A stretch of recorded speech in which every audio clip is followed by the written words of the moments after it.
Labdien! Man ir pieraksts pie zobārsta, bet man ir ļoti bail no adatām. Neuztraucies, dārgā. Mums šeit klīnikā ir vanda anestēzija, kur anestēzija tiek ievadīta lokāli, bez dūriena un bez sāpēm un nepatīkamiem pārsteigumiem. Labi, es jums uzticos. Mūsu pacienti ļoti baidījās no tā, ka anestēzija būs sāpīga, tāpēc mēs izvēlējāmies veikt procedūru ar vanda anestēziju, kas ir vienreiz lietojama un bez dūriena sāpēm, kas padara pacientu arī savā veidā mierīgāku.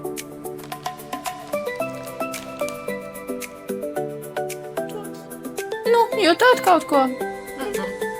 Tiešām nejūtam neko? Nu, redz, cik vienkārši.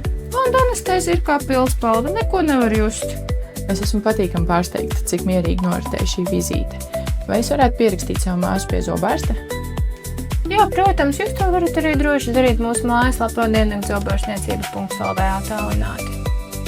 Paldies! Daktars Julijas Kakeviča diennakts zobārstniecība atrodas šeit, Rīgā, Slokas ielā 65B. Gaidīsim tevi!